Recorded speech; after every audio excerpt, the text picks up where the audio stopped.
Assalamualaikum warahmatullahi wabarakatuh. Dalam video ini saya akan menjelaskan materi tentang asal-usul kehidupan dalam biologi. Kita sering mendengar pertanyaan, yang mana lebih dulu, ayam atau telur? Untuk menjawabnya, kita harus tahu teori asal-usul kehidupan. Bagaimana teorinya? Kita simak penjelasannya. Teori yang pertama adalah teori abiogenesis. Teori ini menyatakan bahwa makhluk hidup berasal dari benda mati. Ini sangat aneh, tapi begitulah pandangan orang-orang pada masa lampau. Di mana orang pada masa itu menganggap bahwa ikan dan katak berasal dari lumpur, karena kedua makhluk ini muncul dari lumpur. Penganut dari teori ini adalah Aristoteles dan Anthony N. Leeuwenhoek.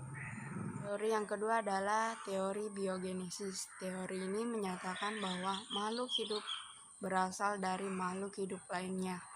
Mengemukakan ini adalah Francesco Redi, Lazzaro Spallanzani, dan Louis Pasteur. Mereka melakukan pengamatan tersendiri yang lebih terencana dan terstruktur. Yang pertama adalah pengamatan dari Francesco Redi, membuktikan bahwa larva yang muncul bukan berasal dari daging, melainkan dari telur lalat.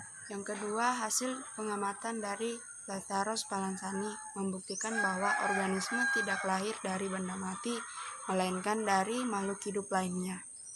Yang ketiga, hasil dari pengamatan Louis Pasteur membuktikan bahwa mikroorganisme yang muncul dari air kaldu bukan dari air kaldu itu sendiri, melainkan mikroorganisme yang berasal dari luar udara. Eksperimen ini pun mematahkan teori dari abiogenesis dan melahirkan teori baru. Yang pertama adalah omne vivum ex ovo, yaitu semua makhluk hidup berasal dari telur. Teori yang kedua adalah omne ovum ex vivo, yaitu semua telur berasal dari makhluk hidup. Teori yang ketiga adalah omne vivum ex vivo, yaitu semua makhluk hidup berasal dari makhluk hidup. Materi dari saya, sebenarnya saya ingin menjelaskan secara detail, tetapi karena berhubung waktu yang dikasih cukup singkat, jadi saya tidak menjelaskan. Saya akhiri, wassalamualaikum warahmatullahi wabarakatuh.